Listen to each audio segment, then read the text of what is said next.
Salut tout le monde, j'espère que vous allez bien. Moi je me porte très bien, merci Seigneur. Alors aujourd'hui on va parler dans cette vidéo de harcèlement en ligne. C'est parti.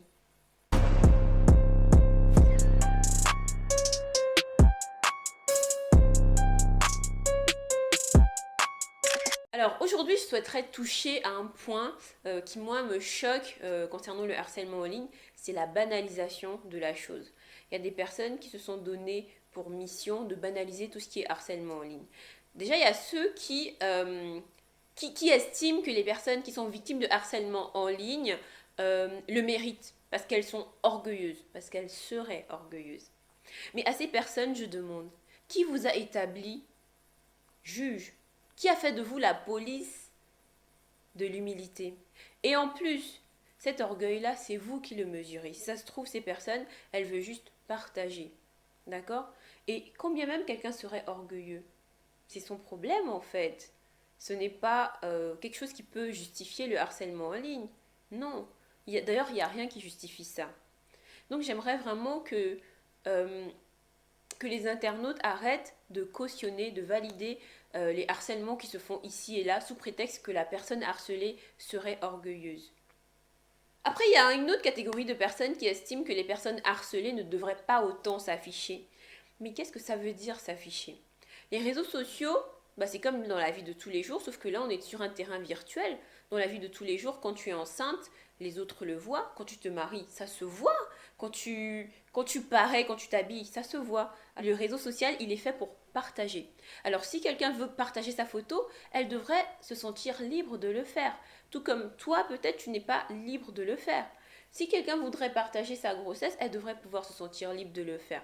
On ne peut pas décider de dicter quoi poster, quoi ne pas poster aux uns et aux autres. Je crois que pour notre part, on est tous des adultes, tous des personnes avec une conscience qui savent ce qu'elles font.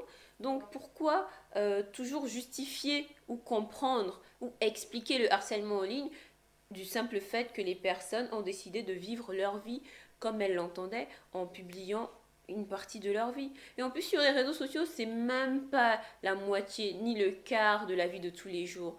La plus grosse partie de notre vie, elle ne se passe pas sur les réseaux sociaux. Ce que les gens montrent, c'est vraiment une infime partie et c'est quelque chose qui est choisi, une portion qui est choisie. Et je vois beaucoup des gens se moquer parce que tel aurait divorcé, tel aurait eu un tel malheur, mais sachez que personne n'est à l'abri du malheur, personne n'est à l'abri du divorce. Combien même tu mettrais toute ta bonne volonté, si en ton mari et toi ça va pas, vous allez divorcer, tu vois ce que je veux dire? Alors pourquoi se moquer? Surtout que on est tous d'accord pour dire que le karma existe. Donc ce que tu fais aux autres, eh ben, il y a de fortes chances que ça t'arrive aussi.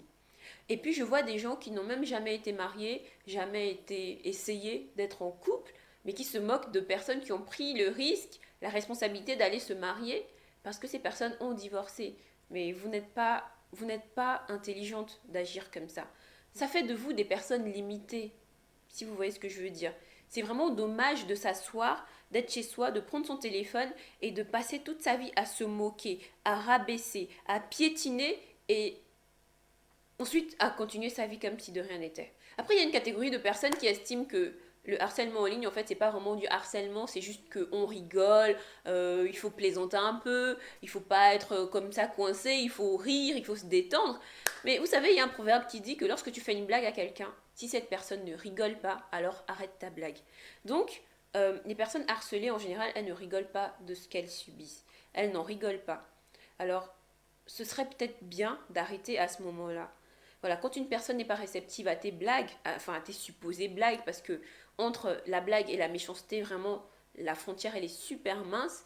Si quelqu'un n'est pas réceptif ou ne participe pas, bah, ne l'oblige pas à trouver ça drôle en fait. Tu ne peux pas te moquer du handicap de quelqu'un sous prétexte que c'est une blague et tu t'attends à ce que la personne réagisse bien. Non, il faut être sincère, il faut être empathique en fait. Il faut se mettre à la place des autres. Tu ne peux pas appuyer chez quelqu'un là où ça lui fait mal et t'attendre à ce que ça soit pris pour de la plaisanterie. Non, soyons sérieux. J'aimerais ajouter que tout le monde n'a absolument pas la même tolérance au harcèlement. Vous savez, le harcèlement, c'est comme ce moustique-là qui vient toujours chanter à ton oreille. Tu essaies de l'écraser, rien à faire. Voilà, vous êtes un peu le moustique des autres, vous qui harcelez. Et ce n'est pas bien. Il y a des personnes qui se sont forgées un caractère, mais fort, dur.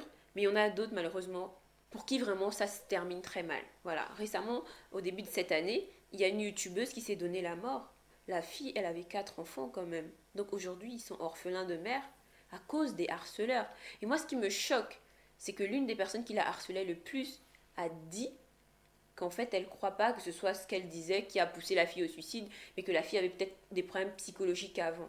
Mais justement, on est là sur Internet, on ne se connaît pas, on ne se côtoie pas, on ne connaît pas les challenges des uns et des autres. Il y a des gens qui viennent voilà, faire des vidéos sur YouTube parce que ça leur fait du bien, ça leur procure du bonheur et ils veulent partager leur savoir, ils veulent partager leurs idées.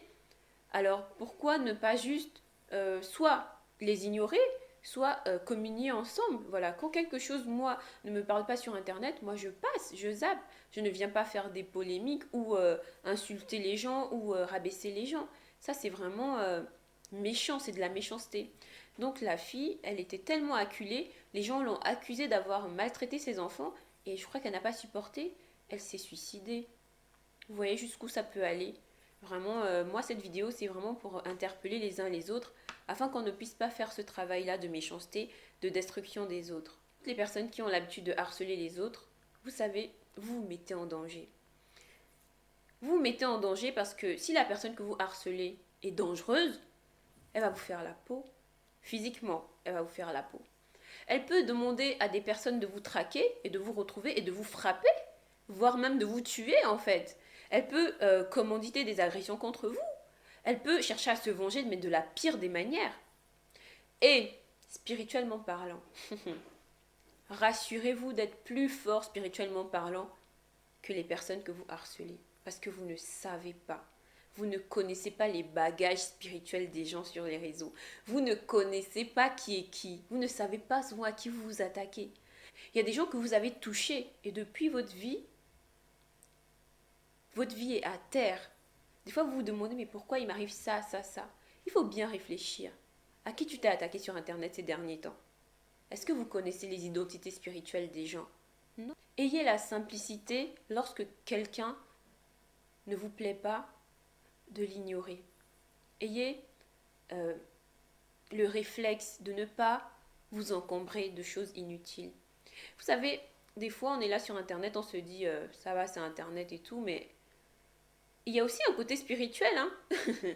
Il y a aussi un côté spirituel. T'imagines si tu vas harceler une sorcière, mais elle va te faire ça dur. Elle va te faire ça dur si elle arrive à te repérer. Je dis ça, je dis rien, mais faites gaffe à vous, parce que parfois, le harceleur peut devenir une victime. Donc, vraiment, quand on vient sur Internet, déjà la vie, en général, elle est compliquée. Essayons de la faciliter, essayons vraiment de, de vivre en mode zen, quoi. Allons sur des pages qui nous plaisent, suivons les gens qui nous plaisent, et ceux qui ne nous plaisent pas, on ne les suit pas. Tout simplement. Vraiment, il n'y a pas plus simple sur les réseaux sociaux. Si j'aime telle personne, je la suis, cette personne-là ne me revient pas, je ne la suis pas. La vie, c'est simple. Au lieu d'aller se mettre dans des problèmes gratuitement. Donc, avant de clôturer cette vidéo, j'aimerais donner quelques conseils pour ceux qui veulent, bien entendu. Il faut qu'on apprenne à s'aimer les uns les autres. C'est important parce que si tu aimes ton prochain, tu ne peux pas le harceler. Tu ne peux pas lui faire de mal. Tu ne peux pas le pousser à bout. Tu ne peux pas le pousser au suicide. Vraiment, tu ne peux pas te faire une chose aussi horrible. C'est pas possible. Donc, apprenons à nous aimer. Je sais, là, vous avez l'impression d'être à l'église, mais c'est une vérité. Quand tu aimes quelqu'un, tu lui fais du bien. Il faut réfléchir avant de parler. Il faut réfléchir avant d'écrire. Parce que les mots font plus mal que les coups. Et l'écriture, ça reste. Quand la personne a déjà lu ton mauvais commentaire, tu crées quelque chose dans son cœur. Donnons de l'amour aux gens. Donnons des bonnes paroles aux gens. N'allons pas les condamner, n'allons pas les choquer. Si on a quelque chose à dire, mais il faut que ça soit toujours dans la bienveillance, que ce soit toujours dans l'amour, que ce soit toujours dans la douceur. Il ne faut pas choquer les gens. Vous savez, Il y a des gens qui traînent aussi des maladies. Quelqu'un qui est déjà cardiaque, tu vas encore ajouter avec un commentaire bien méchant, mais tu vas ajouter à sa maladie. Il faut vraiment peser le pour et le contre avant de sortir une phrase, avant de sortir un mot. Il faut absolument arrêter de diffamer, de faire courir des rumeurs sur les gens. Il faut arrêter de faire ça. Vraiment, toucher à la réputation de quelqu'un, c'est toucher à sa vie. En fait, la réputation, c'est quelque chose qui nous précède. Même quand tu iras chercher un boulot, si on a dit, on a fait courir une histoire sur toi, ça peut te disqualifier pour ton job en fait. Ça peut te disqualifier dans plusieurs niveaux de ta vie, dans plusieurs domaines de ta vie. Donc évitons de faire ça aux autres. Oui, telle, elle se prostitue, mais jamais tu ne l'as vu se prostituer. Jamais tu n'as eu de témoins, clients. Jamais. En fait, tu prends ce qui se dit et tu en fais une vérité. Et tu diffuses cette supposée vérité qui, en fait, ne servira qu'à salir la réputation de quelqu'un. Et c'est très méchant de faire ça. S'il vous plaît. Ce que je vous conseillerais aussi, à vous qui aimez harceler les gens, c'est d'arrêter de jalouser les autres. Parce qu'en général, c'est toujours les jolies filles, les filles riches, les personnes toujours bien dans leur peau, que les harceleurs essaient de salir. Mais ce n'est absolument pas de leur faute s'ils sont plus beaux, si elles sont plus belles que vous, si elles ont plus d'argent que vous, si elles ont plus de succès que vous. En fait, les gens sont comme ils sont. Ce n'est pas de leur faute, il ne faut pas leur en vouloir pour ça. Parce qu'en général, quand on regarde bien, en général, c'est souvent une question de jalousie. La fille, elle a construit un immeuble, mais on ne sait pas où elle gagne son argent, peut-être qu'elle se prostitue, mais t'as aucune preuve. T'as aucune preuve. C'est la jalousie qui fait ça. La fille, elle est jolie, oui, mais elle a ci, elle a fait ci, non, non, non, non. Toujours des paroles de mépris. Souvent, ça vient de la jalousie. Vous savez, la jalousie, on dit que c'est la petite sœur de la sorcellerie. C'est l'étape qui précède la sorcellerie. C'est-à-dire quand tu es jaloux de quelqu'un, tu t'apprêtes à devenir sorcier. Et c'est vraiment pas quelque chose que je veux pour vous, c'est vraiment quelque chose que je vous déconseille de faire, de jalouser les gens. Après, si tu sens que tu es jaloux et que tu n'arrives pas à t'en défaire, il faut chercher à te faire soigner. Il y a des psychologues, il y a des pasteurs, il y a des exorcistes qui sont là, capables de t'aider à aller mieux. Parce que si tu es jalouse et que c'est vraiment ancré en toi, ah, t'as besoin d'aide. Ah, t'as grand besoin d'aide. Et maintenant, pour mes amis qui se font harceler, vraiment, ce que je vous demande, vraiment, je vous en supplie, ne vous suicidez pas. Je vous en supplie de toutes mes forces. Je vous en supplie, ne vous suicidez pas. Je ne peux même pas imaginer, voilà. Mais je vous en supplie, ne vous suicidez pas. Parce que votre vie, elle est importante. Parce que vous êtes important aux yeux de beaucoup de personnes.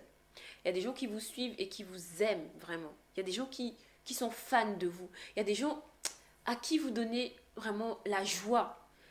Vous avez une famille, vous avez des enfants, vous avez un époux qui vous aime. Vous avez un travail superbe, vous êtes un rayon de soleil pour beaucoup. Vous savez, on ne peut pas faire l'unanimité. On ne peut pas faire l'unanimité. Je vous en supplie, ne vous suicidez pas. Allez voir un psychiatre s'il le faut. Allez voir un psychologue s'il le faut. Allez voir un coach, parce que les coachs aussi sont là pour vous booster. Il y a des gens peut-être qui vous ont tellement descendu que vous n'avez plus confiance en vous. Allez voir un coach qui va vous convaincre de force que vous êtes une étoile, que vous êtes magnifique, que vous rayonnez, que vous méritez de vivre. Je vous en supplie, ne vous suicidez pas. Je vous en supplie. Parlez à quelqu'un. Parlez-moi. Parlez à des gens bienveillants autour de vous. Il y en a forcément. Arrêtez de vous focaliser sur les mauvais commentaires, je vous en supplie. Vous êtes important, vous avez de la valeur aux yeux de quelqu'un. Ça, j'en suis convaincue. Il faut rester fort, donc voilà, ça va dans le même sens que ne vous suicidez pas. Restez fort. Faites-vous un nouveau moral, faites-vous un nouveau mental, vraiment. Tenez-vous debout comme ça et affrontez. Affrontez la vie. Parce que la vie, elle fait pas de cadeaux. En fait, c'est les gens qui font pas de cadeaux. Parce que la vie, je trouve que la vie, elle est plus simple que les gens en général. Il faut s'assumer. Voilà, il faut assumer ce que vous êtes. Si vous avez décidé de faire une page Instagram, assumez-le. Assumez-le. Si vous avez décidé d'avoir une vie sulfureuse, assumez-le. De toute façon, dans cette vie-là, on vit une fois et après on meurt. Donc, ce que vous avez décidé que votre vie, elle serait, assumez-le. Ce n'est pas aux gens de vous dicter ce qu'il faut faire. Vous n'allez pas être emporté par tout vent, par toute doctrine, par tout commentaire. Voilà, aujourd'hui on va vous dire, oh je n'aime pas ta coiffure, donc tu vas changer cette coiffure. Et demain les mêmes vont dire, en fait je n'aime pas celle-là, je préfère l'autre. On ne peut pas contenter les gens. Il faut apprendre, il faut arriver à s'assumer. Autre conseil, déconnectez-vous. Ah, il faut se déconnecter. Quand la pression est trop forte, il faut se déconnecter. Il y a une actrice sénégalaise récemment, bon maintenant elle est revenue sur les réseaux sociaux et je suis très contente de cela, qui a dû se déconnecter des réseaux sociaux parce qu'il y a des personnes qui lui envoyaient des messages pour lui expliquer comment se suicider sans se rater. Vous avez vu ça? Ils envoient le message à la fille en lui donnant la technique pour se suicider sans rater. C'est trop de méchanceté, c'est trop. Parce qu'en fait, pour la petite histoire, l'actrice, elle est un peu dépressive. Elle a eu à faire des tentatives de suicide. Mais quelle idée d'envoyer un tel message à quelqu'un qui a ce passif-là. Et même à quelqu'un qui n'a pas un tel passif. Mais c'est horrible. Déconnectez-vous quand vous voyez que vraiment là, c'est insupportable. Déconnectez-vous. Voilà, débranchez votre téléphone, désactivez vos comptes. Allez dehors, allez voir vos voisins, vos familles, vos amis, voilà, allez connecter avec des gens réels, palpables, que vous pouvez toucher, d'accord? À un moment donné, il faut se déconnecter, sinon vous vous en sortez plus. Donc, en se déconnectant, vous arrivez à vous concentrer sur ce qui fait sens pour vous. C'est vrai, il y en a, toute votre vie, c'est sur les réseaux sociaux, mais vous allez découvrir au fur et à mesure qu'il y a des choses qui font sens pour vous autour de vous. Apprenez à regarder, contempler la nature, allez voir des animaux, à parler à quelqu'un. Allez-y voir les SDF dans la rue, allez leur parler, comprenez leur parcours. En fait, c'est des choses qui peuvent sembler banales, mais vous allez vous rendre compte de la chance que vous avez en fait d'être là où vous êtes au chaud, vous êtes confortablement installé dans votre appartement, vous avez vos parents en vie, vous avez des enfants, vous avez un époux formidable, vous avez une épouse formidable, vous avez des revenus conséquents, enfin, vous allez vous rendre compte que votre vie, en fait, elle est bénie, que votre vie, elle va au-delà de tous les harceleurs sur les réseaux sociaux. Ensuite, pour tous ceux qui sont africains et noirs, parce que chez nous, dans notre communauté, le suicide, la dépression, tout ça, c'est très tabou.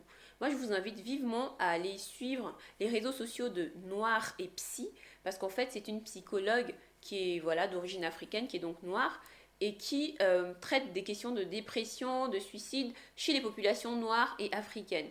Et c'est vraiment intéressant tout ce qu'elle dit, parce que c'est un professionnel de santé, et elle sait de quoi il retourne, et vous pourrez avoir des réponses au travers elle. Et elle pourra même vous conseiller des spécialistes, des médecins qui seront à même de vous écouter, de vous aider à cheminer dans cette démarche de guérison, de restauration dont vous avez besoin. Ensuite, un point très important, il faut porter plainte. Voilà, il faut porter plainte. Aujourd'hui, avec l'adresse IP, on est capable de remonter jusqu'à découvrir quel internaute est derrière tel ou tel autre commentaire. Il y a beaucoup de progrès à ce niveau, donc vous pouvez faire entendre votre voix au niveau de la justice. D'ailleurs, au Gabon, je crois il y a quelques semaines, une histoire similaire a eu lieu. Il y a une fille qui s'amusait avec un faux profil à inventer des vies à des célébrités au Gabon. Et elle a été démasquée. Quand elle a vu que les taux se resserraient autour d'elle, elle s'est confondue en excuses, elle a été à la police, elle a été interrogée, elle a été démasquée et maintenant elle a désactivé ses réseaux sociaux. Donc là pour l'instant, ça fait une harceleuse en moins au Gabon et c'est très bien. Il ne faut pas hésiter à porter plainte. Les harceleurs n'ont pas pitié, il ne faut pas avoir pitié d'eux niveau justice, il faut les intenter des procès, il faut faire des actions en justice pour que ces personnes puissent arrêter et comprendre qu'elles gâchent les vies des gens. Et dernier point, et non des moindres, ne faites pas de maraboutage aux personnes qui vous harcèlent. Ne le faites pas, je vous en prie. Parce que ils se rendent pas compte en fait. Enfin si, ils se rendent compte, mais ils savent pas, ils comprennent pas les représailles qu'il y a derrière. Ne les maraboutez pas, je vous en supplie. C'est vrai qu'ils font du mal, mais jouez sur le même terrain, d'accord? On vous a harcelé physiquement, défendez-vous physiquement, d'accord? On vous a trouvé, on vous a embêté sur le terrain physique, restons-en au physique. N'allons pas au-delà, s'il vous plaît. Donc voilà, ce sera tout pour cette vidéo. Donc ce que moi j'aimerais, c'est une génération sans suicide. J'aimerais vraiment que les gens soient humains les uns envers les autres, soient bons les uns envers les autres. Certains me diront peut-être que je suis utopiste, mais moi j'y crois. Je crois en une société où les gens se tiennent par la main, où les gens sèment l'amour, où les gens se donnent de l'affection, de l'attention, où les gens vraiment sont gentils les uns envers les autres, sont cordiaux, sont serviables. Moi, je crois en ce monde-là et je me dis que si moi je le fais de mon côté et vous le faites du vôtre, ça va déjà faire un grand ensemble de personnes super gentilles, super aimables, super arrangeantes envers les autres. Et c'est pas le monde des bisounours, mais c'est juste le monde des humains, tout simplement. Donc je vous remercie d'avoir regardé cette vidéo. J'espère qu'elle vous aura plu. Je vous dis à très bientôt pour une prochaine.